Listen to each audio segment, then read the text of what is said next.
자, 오늘은 제가 사용하고 있는 이론인 혈지론이 어떠한 이론인가에 대해서 잠시 설명을 하는 시간을 가져보도록 하겠습니다. 제가 사용하고 있는 혈지론이라는 것은 전혀 아무것도 없는 무에서 유를 창조한 것은 아닙니다.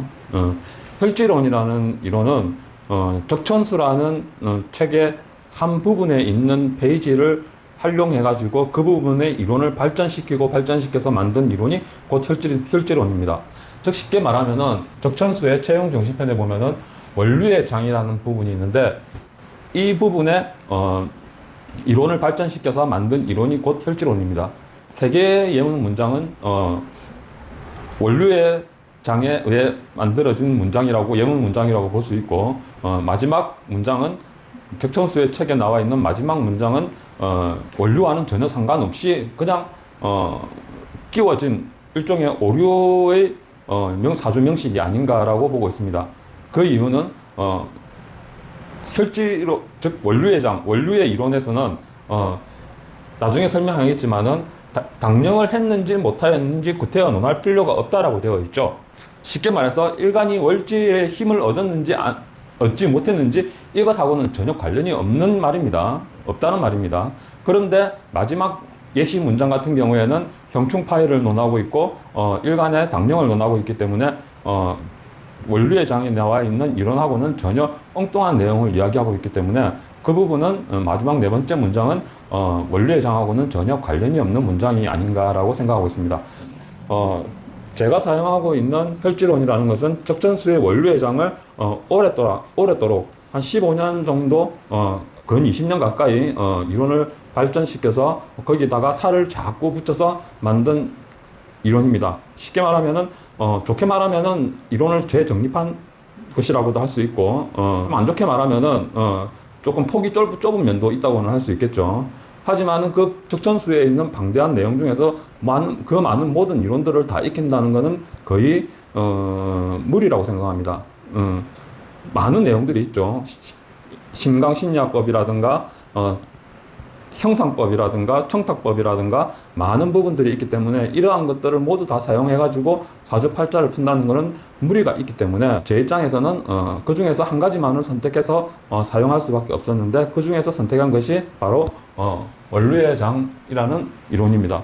이 이론이 시간이 오래되면서 발전되어 온 것이 현재 지금 필자가 사용하고 있는 혈지론이라는 이론입니다. 원류의 장, 즉 혈지론이라는 이론은 가장 중심 포인트가 무엇이냐면은 어느 곳에서 근원이 생기는지 흘러다 어떤 곳에 머무르는 것인지 이 같은 조짐의 작용을 알고 오고 가는 것을 깨달아야 한다라고 되어 있는데 이것은 사주팔자 내에 오행상생의 흐름을 이야기하는 것입니다. 즉 오행상생의 흐름이라는 것은 혈지론에서는 용맥이라고 부르고 있는데 사주팔자 내에서는 99%가 이 용맥이라는 게 형성이 되어 있습니다. 그러면은 왜 100%가 아니냐? 단 1%가 해당하지만은 10,000명에 1명, 10만 명에 1명 정도는 용맥이 전혀 형성이 되지 않는 사주가 있습니다. 저도 딱 한 번밖에 보지 못했는데 손님으로서 상담을 한 게 아니고 학생이 가져온 사주를 본 것이라서 뭐라고 일단은 말씀은 드리지는 못하겠습니다만은 용맥이 전혀 없는 사주도 있기 때문에 100%라고는 말씀을 드리기는 어렵고 99%에 해당하는 모든 사주들은 오행상생의 흐름이 있기 때문에 용맥을 다 가지고 있다고 봐야 됩니다. 그러면은 그 용맥이 하나만 있느냐?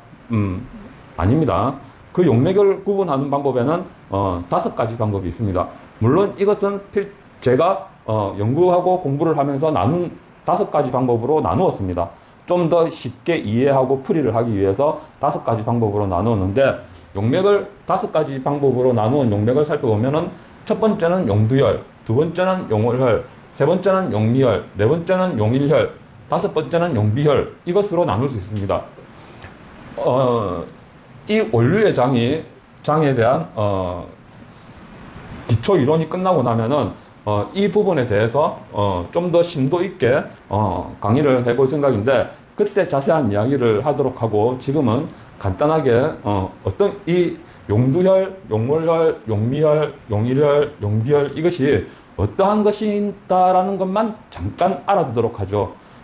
자세한 것은 다음 시간에 좀 더 용두혈과 용두혈을 구별하는 법이랑 혈지를 잡는 법, 이런 법을 대해서 설명을 할 수 있도록 하겠습니다. 첫째, 용두혈 같은 경우에는 용맥의 끝점을 혈지로 사용한다고 할 수 있는데, 이 부분은 밑에 나와 있는 가장 왕성함을 취하여 이것을 조종으로 삼는 것을 원두라고 하는 것이다 라고 되어 있죠. 예. 가장 쉽게 말하면은 사주팔자 내에서 오행 상생 흐름의 끝점에 해당하는 것이 가장 왕성한 오행에 해당이 되는 것이고, 이것이 곧 원두라는 말로 해석이 되는 겁니다. 그래서 용두혈 같은 경우에는 용명의 끝점을 바로 혈주로 사용하는 것이 용두혈이라고 할 수 있는 것이고, 용월혈 같은 경우에는 사주팔자에서 일간이 월지를 생주할 때 용맥의 시작점이 혈지가 되는 경우를 말합니다. 즉 오행상생의 흐름이 흘러가고 있는데, 사주팔자에 일간이 월지를 생하고 있을 때 오행상생 흐름의 시작점인 오행이 곧 혈지가 된다는 말입니다. 이것이 용월혈이라고 합니다. 그 다음에 용미혈 같은 경우에는 용맥의 시작점이 일간 오행과 같을 때 용맥의 끝점이 생주하는 오행이 혈지가 된다라고 되어 있는데, 즉 사주팔자 내에서 용맥이라는 오행의 상생의 흐름이 흘러가는 것을 보다 보면은 시작점이 일간 오행과 똑같은 경우가 있습니다. 이런 경우에 용맥의 끝점이 무엇인지, 어떤 오행이 될지는 모르겠지만 이 오행을 생주하는 오행이 곧 혈지가 된다는 이야기입니다. 그 다음에 용일혈 같은 경우에는 용미혈과 정반대라고 할 수 있는데, 용맥의 끝점이 일간 오행과 같은 경우를 말합니다. 이때는 용맥의 시작점을 충하는 오행이 혈지가 됩니다. 무슨 말인가 하면은 용맥의 사주팔자의 오행 상생 흐름이 가다가 끝나는 지점, 즉 원두라고 그러죠. 이 지점이, 끝나는 지점이 일간 오행과 같은 경우가 있습니다. 물론 시작점은 일간 오행과 다 다르겠죠. 그러면은 끝점이 원두가 일간 오행과 같게 되면은 시작점이 충하는 오행이 곧 원두가 왕성함을 취하여 조종으로 삼는 것을 원두라고 하는 것이다라고 말한 것처럼, 충하는 오행이 곧 조종이 원두가 되어 혈지가 되는 것입니다. 용비혈 같은 경우에는 사주팔자의 일간이 월지 오행과 같을 때, 즉 일간과 월지가 오행이 같을 때, 이때는 용비혈이라는 용맥이 성립이 됩니다. 이때는 시작점 오행이 충하는 오행을 생주하는 오행이 혈지가 됩니다.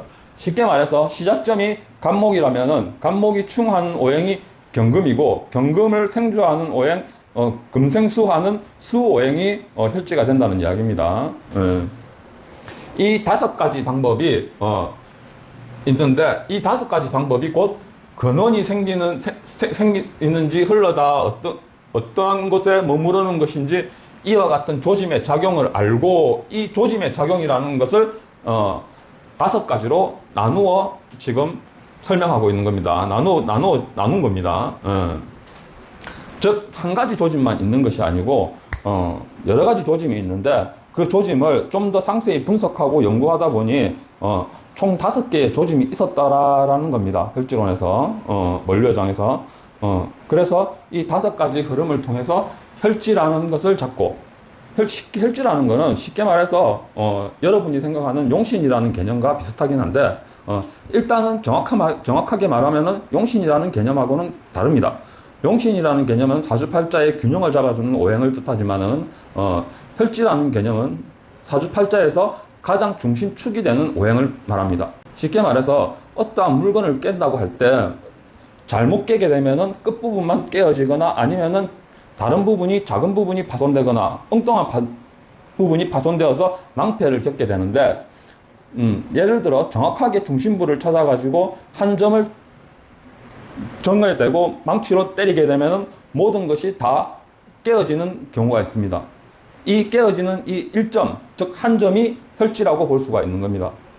무슨 말인지 이해가 되시죠? 예. 그렇기 때문에 여러분이 알고 있는 희용신이라는 개념하고 혈지라는 개념하고는 조금 다르다고 할 수가 있는 겁니다. 앞으로는 용신이라는 단어는 쓰지는 않을 겁니다. 혈지라는 단어를 써가지고 여러분들한테 다가서도록 하겠습니다. 당령을 했는지 못하였는지 구태여 논할 필요가 없다. 이 말은 일간이 월지의 힘을 얻었느냐 얻지 못했느냐에 대해 이것을 구태여 언급할 필요가 없다라는 말은 일간하고 월지하고는 그다지 상관이 없다라는 말입니다. 여러분들 같은 경우에는 일간 대비 월지를 사용해 가지고 힘을 얻었느냐 안 얻었느냐 이것에 따라서 상당히 중요하게 생각하고, 이것에 따라서 신강신약이 나누어지고 한난조섭이 나누어지면서 또는 격국이 탄생하고, 이걸로 사주팔자를 풀어나가게 되지만은 혈지론에서는 일간이 월지에 당령을 했는지 못하였는지 구태여 논할 필요가 없다라고 되어 있기 때문에 일간하고 월지는 아무 상관이 없는 겁니다. 다시 말해서 월지라는 것은 오행상생 흐름이 통과하는 일종의 통과 지점에 불과할 뿐이지 특별하게 어떠한 의미를 가지고 있는 것은 아닙니다. 그 다음에 가장 왕성함을 취하여 이것을 조종으로 삼는 것을 원두라고 하는 것이다. 원두라는 것에 대해서 이야기를 했었죠. 용두열, 용월열, 용일열, 용미열, 용비열에 대해서 혈지라는 부분이 곧 원두가 되는 겁니다. 가장 강한 오행이 되는 겁니다. 자, 이 원두가 흘러서 머무는 곳이 어느 방향인가를 보고 흘러가는 곳이 희용신인지 기구신인지 잘 살펴야 한다라고 되어 있는데, 예를 들어서 오행상생의 흐름, 용맥이 흘러가가지고 끝점이 머무는 곳이 원두라고 했을 경우에, 끝점이 연주나 월주에 머물게 되면 부모 형제 덕이 크다고 볼 수가 있고, 끝점이 시주에 머물게 되면 자식 덕이 크다고 볼 수가 있는 겁니다. 그러나 이 용맥에 어떠한 용맥이냐에 따라서 달라질 수가 있습니다. 예를 들면은 어떠한 용맥은 끝점을 쓰기도 하고 어떠한 용맥은 시작점을 쓰기도 하기 때문에 그 용맥이 이 5가지 용맥혈에서 어디에 해당하느냐에 따라서 길용화복이 달라질 수가 있음을 염두에 두어야 하는 겁니다. 이곳은 머물 곳이고 돌아가야 할 곳이니 좋은 곳이어야 한다. 이 말은 사주팔자 내에 오행상생의 흐름이 순환이 잘 되는 사주팔자가 좋다는 말입니다. 가끔 보면은 사주팔자 내에서 오행상생의 순환 흐름이 끊임없이 돌아가는 사주가 있는데, 이러한 사주의 경우에는 오행상생 흐름이 아주 잘 형성이 된 경우라고 볼 수 있겠죠. 쉽게 말하면 이러한 사주를 가진 사람 같은 경우에는 사회생활을 하면서 끊임없이 자신을 발전시키고 단련시켜 나가는 사람을 말합니다. 어느 한 점에 이르러서 드디어 내 인생, 내가 할 일을 다 했다라고 생각하는 사람이 아니라 내가 할 일은 죽는 그날까지 끝까지 무슨 일이든 계속 하면서 살아서 움직이고 행동하고 일을 벌리고 이렇게 살아가는 사람을 말하는 겁니다. 용맥이 어디에 머무느냐에 따라서 원두가 상생 흐름의 끝점 원두가 어디에 머물고 있느냐에 따라서 그에 해당하는 자리에, 즉 궁이라고 그러죠. 궁에 해당하는 부분에 있는 사람들에 대한 덕을 볼 수가 있다라는 얘기입니다. 가령 부모궁에 해당이 되면은 부모의 덕을 바라볼 수가 있으며, 형제의 궁에 해당하면 형제의 덕을 바라볼 수가 있으며, 자녀궁에 해당하면 자녀의 덕을 바라볼 수가 있는 겁니다. 그러면 여기서 왜 배우자는 나오지 않느냐면은, 배우자는 나의 사주에서 알 수 없습니다. 배우자는 나와는 피 한 방울 섞이지 않은 남이기 때문에 내 사주에는 나타나지 않습니다. 배우자는 나와 살을 섞은 사람이지 피를 섞은 나는 형제가 아니기 때문에 내 사주에서는 나타나지를 않습니다. 누구를 만나느냐에 따라서 삶이 천차만별로 달라질 수 있는 게 배우자이기 때문에 일반적으로 사주에는 일지가 배우자궁으로 정해져 있어서 배우자궁을 알 수 있다고 하지만은 실제적으로 배우자궁을 알 수 있는 방법은 혈지론에서는 없습니다.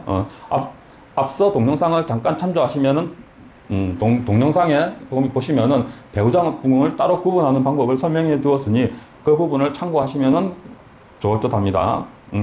자, 그러면은 오늘은 여기까지 간단하게 설명을 하고, 다음 시간에 나머지 마지막 부분에까지 설명을 조금 더 해서 1부, 2부로 나눠 설명을 해서 끝을 내고, 그 다음에 용두혈이란 무엇인지, 용월혈이란 무엇인지, 용묘혈이란, 용일혈이란, 용비혈이란 무엇인지, 그 다음에 이 오행상생 흐름을 어떻게 잡아나가야 하는 것인지, 그 다음에 혈진은 어떻게 잡는 것인지 이러한 것을 알아보는 시간을 가지도록 하겠습니다. 자, 지금까지 시청해 주셔서 감사하고 다음 시간에 또 뵙겠습니다. 지금까지 사주상담가였습니다.